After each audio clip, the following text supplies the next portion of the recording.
উনি তো যাচ্ছেন বিভিন্ন দেশে, উনি যাবেন বোধহয় এইবার বোধহয় যাচ্ছেন কানাডা, ফ্রান্স, বিভিন্ন কিছু দেশে যাচ্ছেন, কারণ সারা পৃথিবীতে সব অনুষ্ঠানকে ওনাকে রাখা হয় এবং উনি যেই অনুষ্ঠানে থাকেন সেখানে বিশ্বব্যাংকের প্রেসিডেন্ট, তারপরে মানবাধিকার কমিশনের চেয়ারম্যান, সমস্ত কিছু সব উপস্থিত থাকে।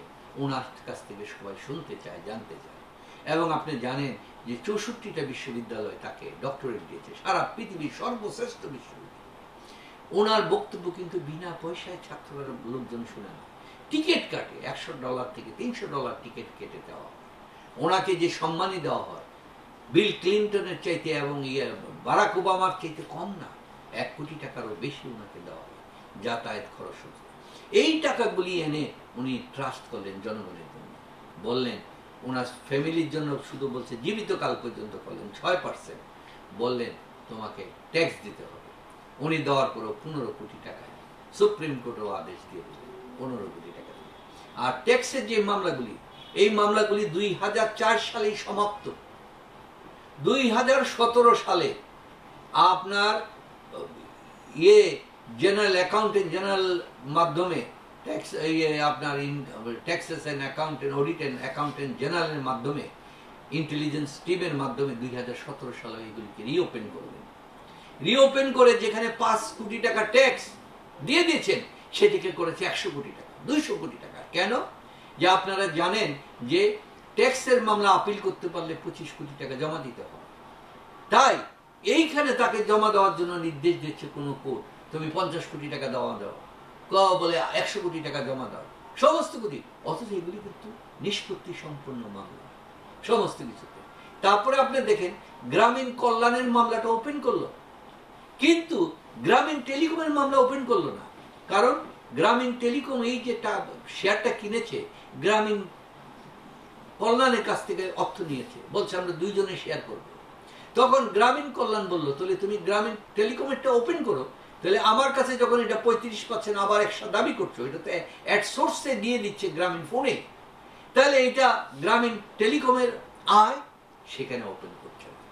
একই জায়গায় দ্বৈত নীতি, অর্থাৎ কিভাবে তাকে ধ্বংস করা যাবে। হ্যাঁ, পূর্ণাঙ্গ তালিকা আছে যে ট্যাক্সের মামলাগুলি বর্তমানে হাইকোর্ট পেন্ডিং আছে এবং এইখানে 8টা মামলা গ্রাম টেলিকমের। আর আছে আপনার গ্রামীণ কল্যাণ টেলিকম, গ্রামীণ কল্যাণ টেলিকম ট্রাস্ট গঠন করেছে 1400 কোটি টাকা দিয়ে, 1440 কোটি টাকা দিয়ে।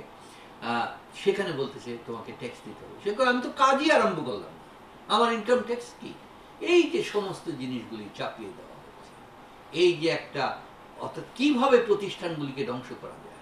এখন আমাদের প্রশ্ন, সরকারের কাছে তো আমাদের কোনো বৈরিতা নাই, তাহলে এখানে কি কোনো আন্তর্জাতিক কোনো ব্যাপার আছে কিনা?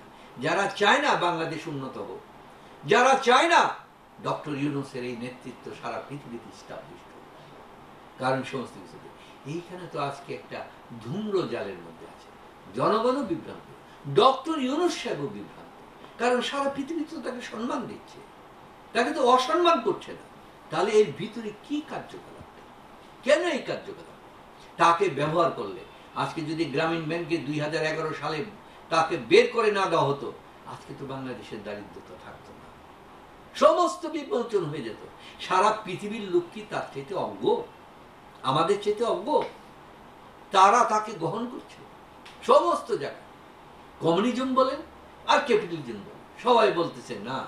এই যে উনি বলছেন যে আজকে সামাজিক ব্যবসা ছাড়া কোনোভাবে উন্নয়ন করা যাবে না, কারণ দান খয়রাত দিয়েও হবে না, তোমরা সবাই মিলে ব্যবসা করো, বিশেষ করে যারা ধনী আছে সমাজের জন্য করতে চায় তাদের কাছ থেকে লোন নাও, আবার এই টাকাটা তাদের ফেরত দাও উইদাউট ইন্টারেস্ট, দিয়ে একটার পর একটা সামাজিক ব্যবসা করো।